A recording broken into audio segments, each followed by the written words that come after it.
Good afternoon, everyone, and welcome to this, the last session of what I think has been a fantastically interesting programme, and one that I hope you've all enjoyed.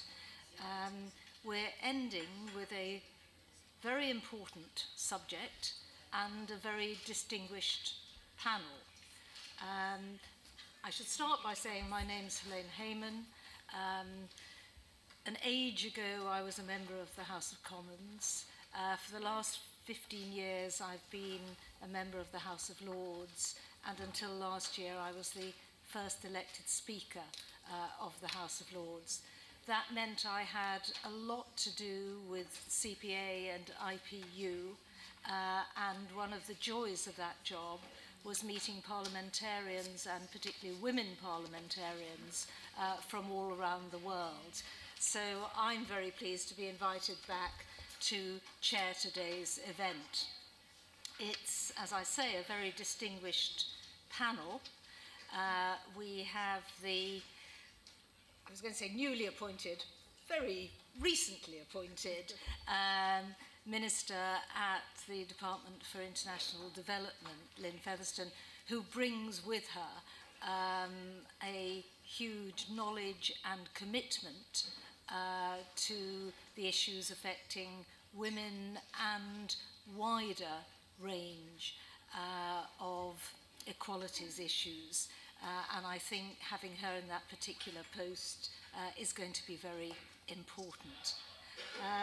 At the other end of the panel, we have a long-standing colleague from the House of Lords, Patricia Scotland, who I'm delighted to see here, not least because of the outstanding work she's done in the field of combating violence against women and children.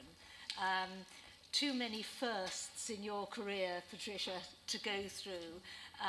But when I was in the House of Lords, I was always very proud of the women who were there and the people from minority ethnic communities who were there. And of course, Patricia managed to do it all when she became the first black woman Attorney General. And so was a fantastic role model, I think, for many other people, and one of those ways in which we prove that the House of Lords isn't completely full of old white men. Sitting next to her, Harriet Harman, Deputy Leader of the Labour Party, and some of you will have heard her, I'm sure, in robust form at Prime Minister's Questions this week. Harriet and I are long-standing colleagues, to the point that I had to show her the photograph of my first granddaughter, who was born this week. I always thought it was an interesting little observation on women in politics, that we spent about 20 years being mistaken for each other, only because male colleagues couldn't cope with the fact that there were two women who had the same initials. When I came into the House of Commons, actually the Speaker said to me, "Where are you going to sit?" And I said, "I don't know." And he said, "Don't sit with the other women, because I won't be able to tell you apart." That was in a House of Commons that had 27 women MPs out of 635. So, an interesting world. Anyway, we're now going to move on to presentations, three from our three panelists, and then a conversation with you in the audience, looking at the issues surrounding violence against women and girls, and looking ahead to the very important 2013 Commission on the Status of Women. I think it's really interesting. A lot of the issues we discuss, particularly in terms of development, food security, poverty, education, reproductive health and rights, are very difficult to talk about in terms of absolute rights. And the philosophers will always tell you that you can't talk about absolute rights unless you can talk about an authority that has a responsibility for delivering on those rights. But when we talk about violence, the right to personal security, we are talking about an absolute right, and there is a concomitant responsibility, and that responsibility is with the state, with the parliamentarians, the government, the law enforcement agencies, and the courts of that state. And it's a sad reflection that that right is not a reality for so many people in the world today.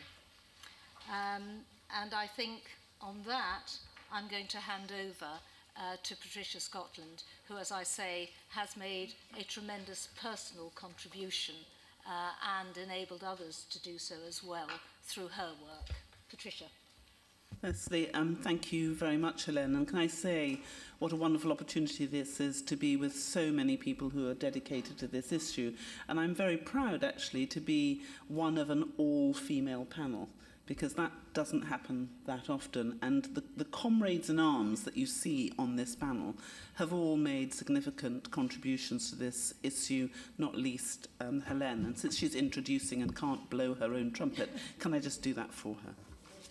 One of the things that I'd just like to skip through is the whole nature of violence against women, and I'm going to concentrate on domestic violence, if I may.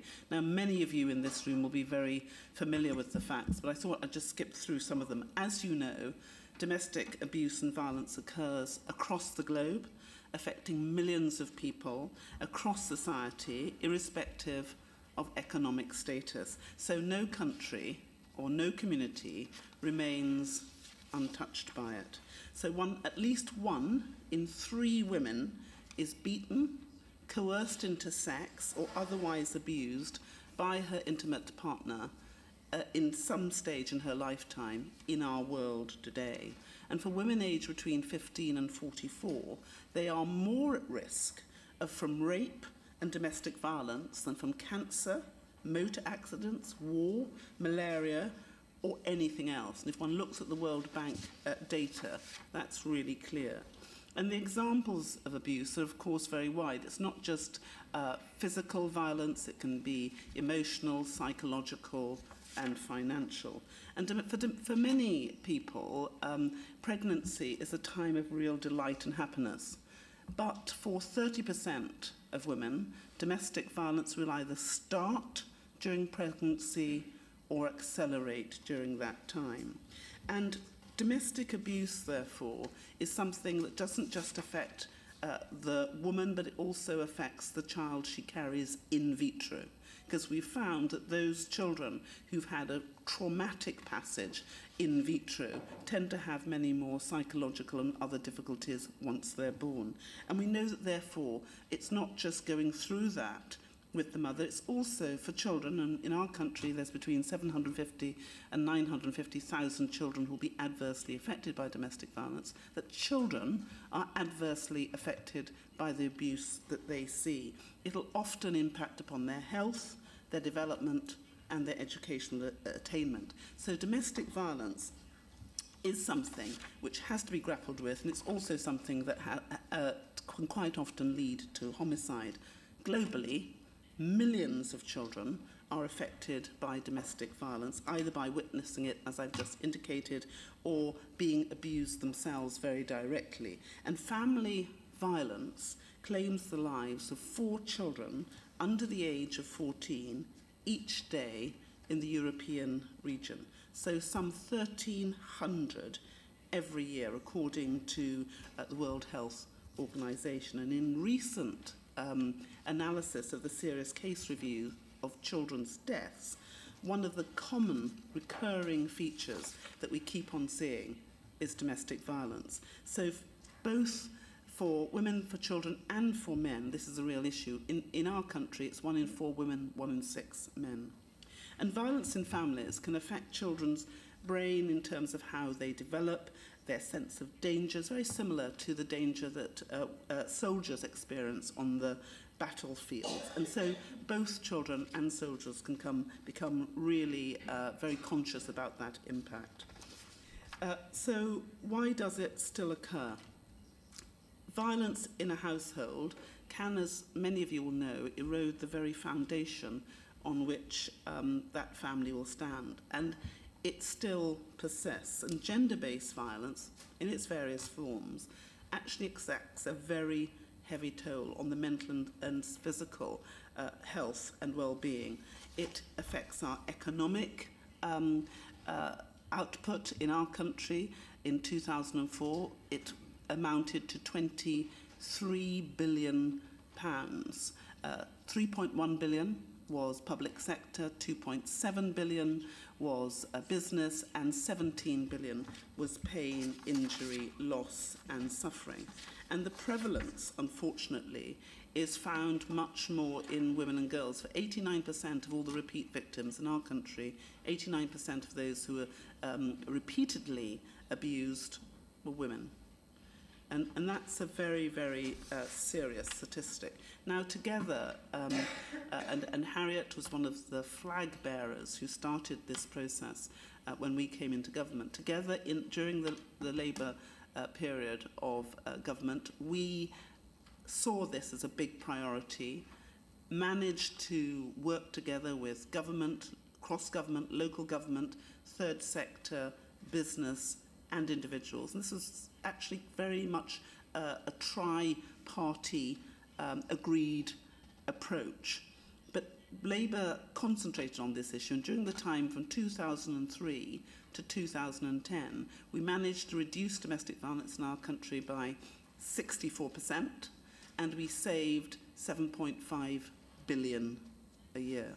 So if I can just give you an example, in London when we started in 2003-2004, it was either 47 or 49 women died.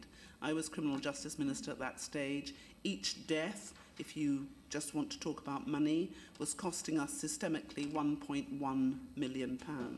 By the time we left government in 2010, that figure had been reduced to 5. Now, familial homicide was broadened, but if you just look at the female deaths, that had been a dramatic reduction. So we know that the economic cost of domestic violence can be reduced if we have a joined-up approach and make a difference to it. We also, during our time, reformed the law. We created the Criminal Justice Law Reform Act. But can I just say to you that although the legal framework is, of course, vitally important, it's only the first step. And unless you have an implementation strategy on the ground, which includes everyone, similar to the way in which we put forward, it is very unlikely to work. We brought in specialist domestic violence courts, independent domestic violence advisors. We trained everything that moved.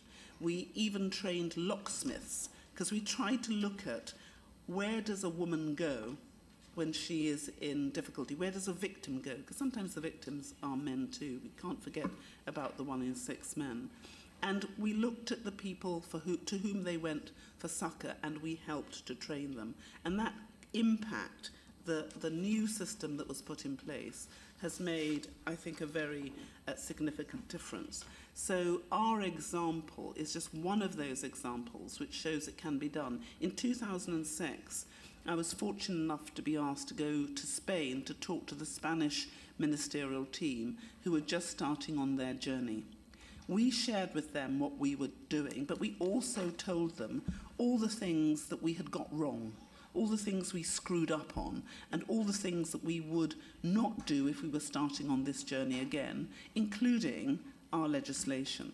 And they took to this like a duck to water. I'm told by my Spanish colleagues who implemented the specialist domestic violence courts and followed our model that they were able to reduce familial homicide in Spain by 25% in 4 years. So this is doable, it's portable, and I think anything that we have done here or our Spanish colleagues have done in Spain can be replicated around the world. And it's for that reason that after I left government, I created something called the Global Foundation for the Elimination of Domestic Violence, so that we could pool information together and share it with colleagues, sharing the empirical data and making sure that every woman, those 1 in 3 women across the world, will have a better opportunity. Now, I know I've only got 10 minutes. I've tried to do a rapid run through about this issue. But the main thing I want to say very strongly at the beginning of this discussion is that we have a choice. In the past, it was always thought that we couldn't change things. We now know that we can, and I think that we can eradicate domestic violence and sexual abuse in our world if we choose and if we work together. And we know that women are particularly good at working together and multitasking, and that's all that changing the world takes. Thanks very much.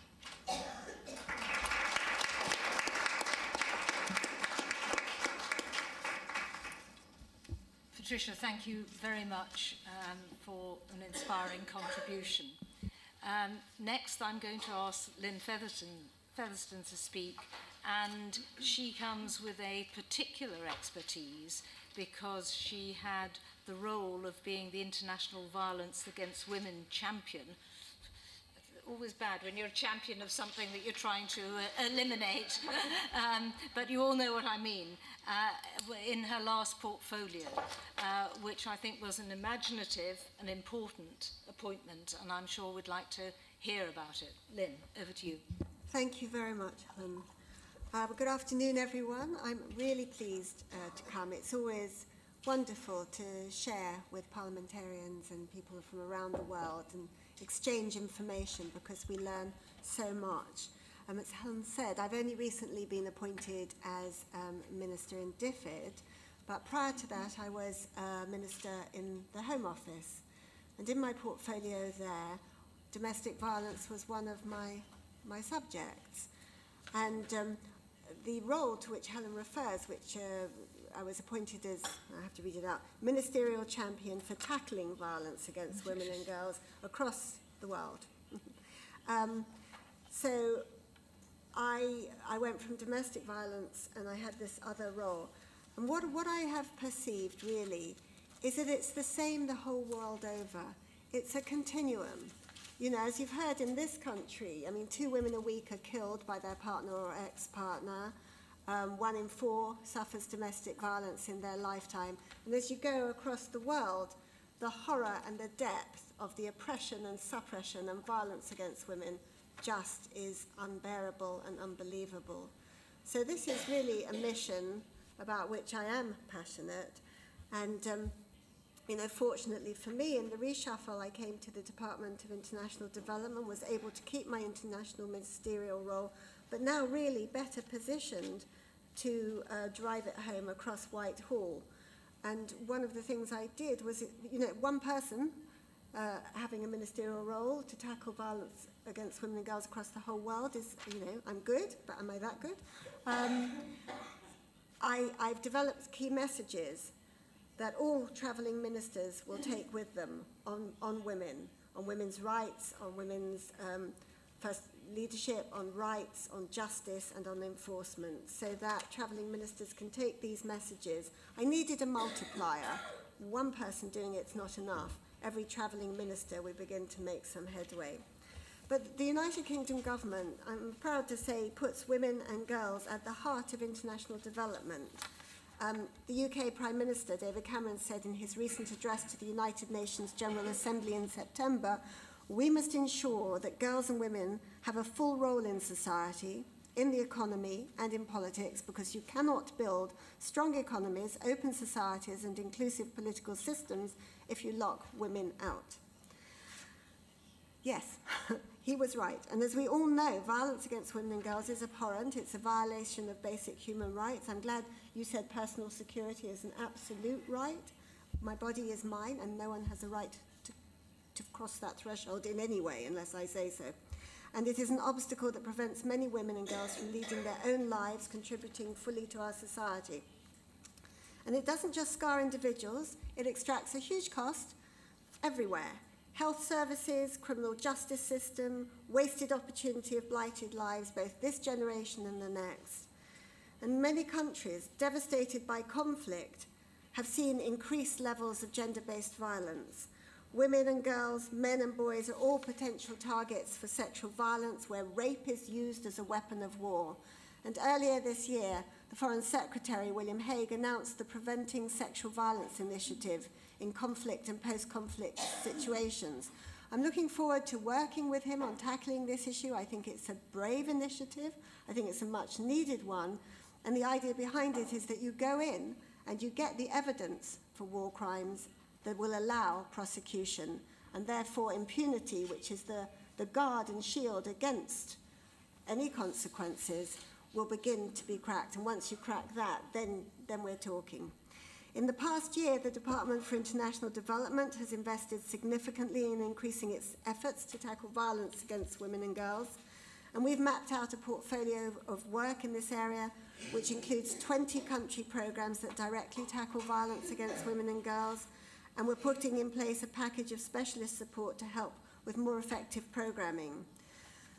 We're building, and I think this is a really important strand of our work, the global evidence base on what works in this area through a new research and innovation fund with a focus on the neglected areas of prevention, of domestic violence and violence against women and girls in conflict and humanitarian contexts.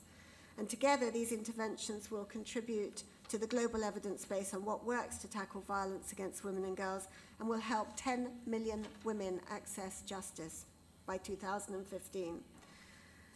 Now, I want to move on to a subject that I'm really personally extremely concerned about at the moment. There's an increasing challenge to women's rights internationally at this moment in time.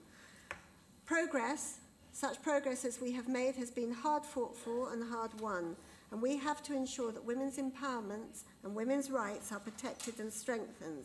That means we all, governments, diasporas, civil society, including faith groups, all have a critical role to play to push forward this agenda. We're more effective when we work together.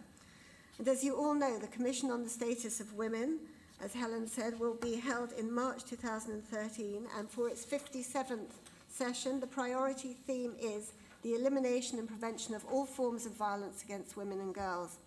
Now, I attended the Commission on the Status of Women for the first time earlier this year, and I had the opportunity firsthand to experience the tremendous work undertaken by UN member states and civil society alike to promote women's rights and their empowerment internationally. But my goodness, I was shocked that there was literally no reporting of it back here, that the interest shown by our media or our world in what was going on when all these powerful women came from across the world to talk about important matters was shameful. There was so little interest.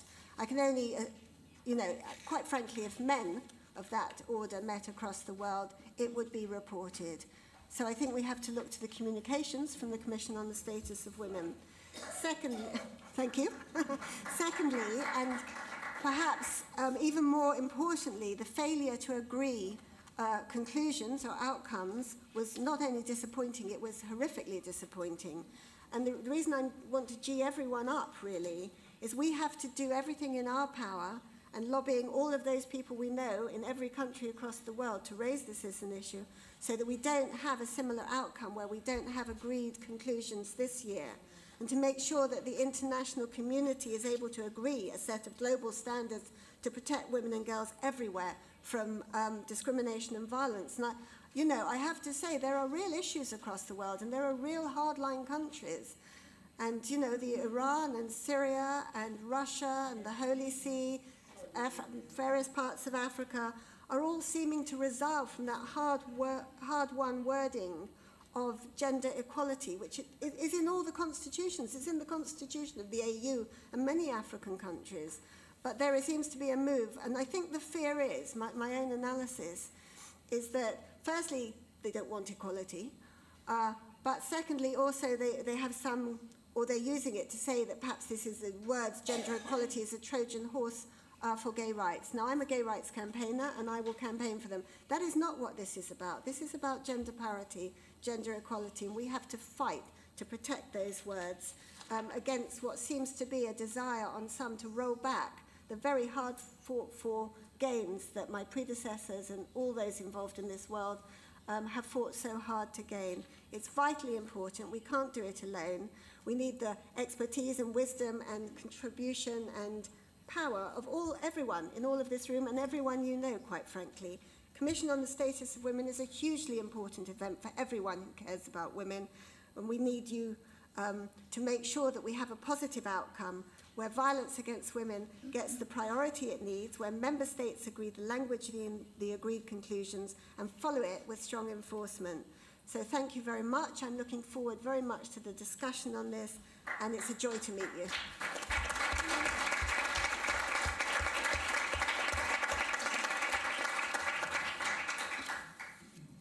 Lynne, thank you very much, and I think you can tell from the response of the audience there's a great deal of support for the work that you're doing.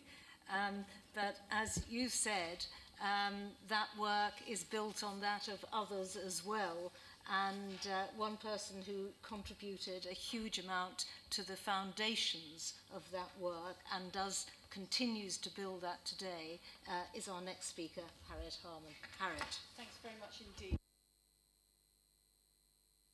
You, Helene, for chairing this session and the work that you've done over many, many years, because at the time when Helene went into the House of Commons, it was more or less regarded that politics was a man's job, and therefore, you know, Helene was very much a trailblazer, but also that you would have to choose between having children or working in politics.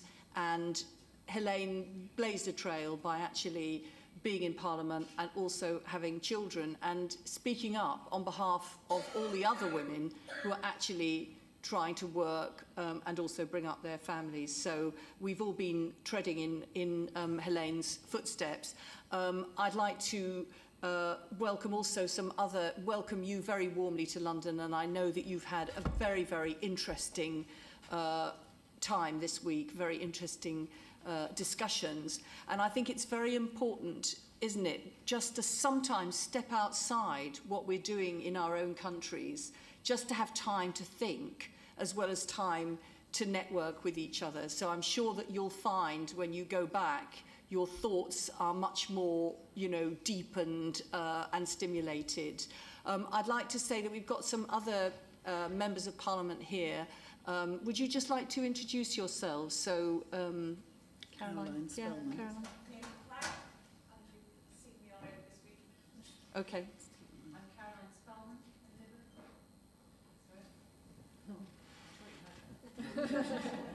Okay. So, and I'm delighted to be on this platform with my colleagues here. Can I just say, my constituency is Camberwell and Peckham, which is about 15 minutes the other side of the River Thames. And so it's in London, which of course is a global city, and one of our great sources of pride about London is that there are people here from all around the world, and it's what we feel makes London great and makes London outward facing and dynamic and have a strong future. And my constituency is a very international constituency. People come and live in Camberwell and Peckham from all over the world, but particularly from Africa, and particularly from West Africa, from Sierra Leone, from Ghana, Nigeria, from the Congo, from East Africa, from Tanzania, from Kenya, from Somalia. So basically, on that basis, I have also gone to those countries out of respect for my constituents and have had the opportunity to work with people trying to tackle domestic violence and sexual violence against women in those countries. So it's a very important issue for me, for my constituents, as well as a long-standing supporter of women's rights. I think one of the things that we all have to do when we're dealing with domestic violence is we have to challenge the myths all the time. The myths that this is something that used to happen, but it doesn't happen anymore. Or this is something which doesn't happen here. It doesn't happen in this country. It might happen abroad, but it doesn't happen here. Or it doesn't happen in well-off areas. It only happens amongst poor people. Or it is particularly prevalent in particular ethnic groups, but not others. I mean, one of the things, you know, working with Patricia, when Patricia was not only Attorney General, but when she was Home Office Minister, you know, we would see so many cases, and you could see, you know, the doctor's wife married to a senior consultant in a hospital, which was one particularly bad case I had, where she had to flee her home in the middle of the night, you know, in her nightdress with no shoes on, because her husband had already blacked her eyes, punctured her lungs by breaking her ribs, and she was in fear of her life. And that was the wife of a consultant at a leading hospital in London. So basically the argument, it can't happen to this sort of people, we know we have to look past that. And the idea that this is something that just used to happen in the past but doesn't happen, we have to look past that. I remember, and we all have to challenge these myths, I remember once meeting the Attorney General in Nigeria, and when I was Solicitor General, and discussing, wanting to discuss with him domestic violence, and then talking about the question of domestic homicide, because as Patricia said, you know, we still have, and as Lynne said, we still have men killing their wives, you know, every month in this country. And he said, oh, well, we don't have that problem, because actually domestic homicide does not happen in Nigeria. So there is still always the denial, and we have to challenge that, and we have to delegitimize that. Second thing we have to challenge is the culture of excuses. Yes, I punched her, but it was her fault because she wound me up, or it was her fault because she was planning to leave me, or it was her fault because she was having an affair with another man. We have to challenge those excuses. In relationships, sometimes bad things happen and people make each other unhappy, but nothing ever is an excuse for physical violence. So it doesn't matter whether she was planning to leave him, whether she insulted him, whether she was having an affair with his friend.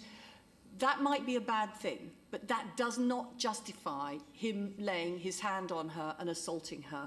That is a criminal offence. If it happens outside the home, it's a criminal offence. It happens inside the home. And the next myth that I think we need to challenge is that this is a private matter between husband and wife. And whatever goes on behind closed doors, who knows what goes on behind closed doors, but this is a private matter to do with a marriage, and it's not the responsibility of anybody else. Nobody should poke their nose in.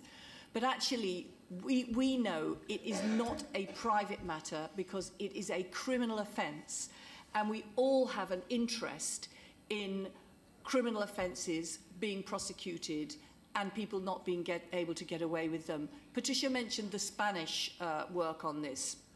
And I remember being very struck meeting the Spanish Equality Minister, Bibiana Almagra. And she said to me that when she started as the minister, the argument was, especially in the many conservative parts of the country, this is a private matter. You know, if the worst comes to the worst, they can go and speak to the priest. But please do not involve, you know, the institutions of the state. It's none of their business. And her big quest was to say it is a matter for public policy. It is not a private matter. The state must be involved in this. And she said, she had this slogan, which is, if you raise your hand to your wife, you are raising your hand to the Spanish state. That the state is going to stand behind your wife, and therefore it's not just about you and your wife. The state is going to, you know, you are raising your hand to the state if you raise your hand to the wife. And I think that challenge to the fact that it's not a private matter, we have to keep going to challenge. Another challenge we have to do is that it's just minor. A little push, a little slap, you know, it's just one of those things that happens. And I think we have to remind everybody that this often is involving a long build-up over the years that can end up in very serious assault and also end up in homicide, in the loss of a life. I think the other myth that we need to challenge is that this is just about the man and the woman. As Patricia said, children brought up in a family with domestic violence are always affected. Sometimes they actually get physically injured in the crossfire, but always they are psychologically affected. And I remember one woman who'd actually previously been an editor of a newspaper, a big newspaper in this country, and she was at a domestic violence meeting, and she said her father used to beat her mother, and her mother and her used to be behind the door waiting for him to come home, and they could tell by the sound of the key in his lock whether he was going to be violent or whether or not he'd had a good day at work and it was going to be fine. Now, what she was describing is a childhood which was never free from fear. So even if the beating did not happen that night, the children are always living on tenterhooks. So it is a matter concerning children always.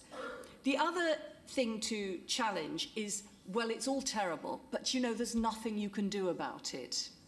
And actually, we know from work which has gone on all around the world, as well as in this country, that it is not just something where we have to say, oh, isn't it terrible? We have to wring our hands, but there's nothing you can do about it. You can actually, working together across all the different agencies, do prevention, and you can actually make a difference. So it's not a problem which can't be solved. Just to finish up, quickly, to say about sexual offences. I've just mentioned about domestic violence, about sexual offences. There is a major under-reporting of sexual offences because people feel ashamed, women feel they won't be believed, they will believe that their reputation will be challenged. It's very difficult for women to come forward to actually report a sexual offence and to think that they will get justice. And I don't know whether any of you have seen reported on the television and the newspapers here this week, as there has been for some previous weeks, the Jimmy Savile case. Have anybody seen that? So basically, here we have a man who's just died in his 80s. He was a major celebrity. There was a whole BBC television programme about how wonderful he was. And he was raping children over 4 decades, and he used his celebrity and he picked on vulnerable girls in homes for disturbed children, which we call approved schools.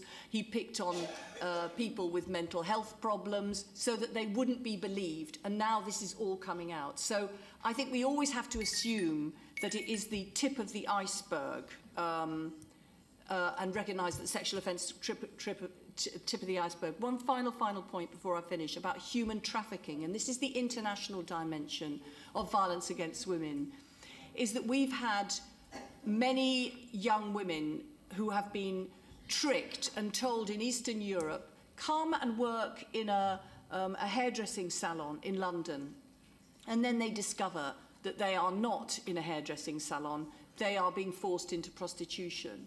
Or a young woman from Nigeria told, come and you can get a good job in a hotel in Milan.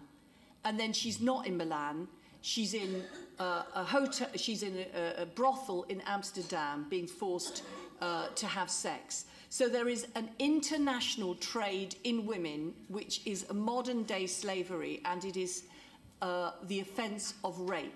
And we need to all work together on that to protect women from that. My own view in this country is that we should make it a criminal offence to pay for sex. Not to sell sex, but to pay for sex. That's what they do in Sweden. And then you can prosecute the men who are using these women. Now, just finally to say... Oh, sorry, okay. Finally. Okay. No, I'm sorry to... Okay. Is there a last sentence? Have we got Australian colleagues here?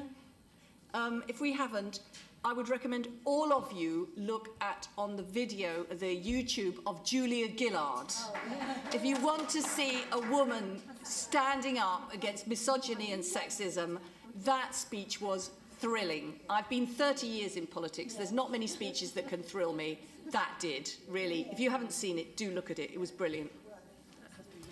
Oh, has it? Yeah.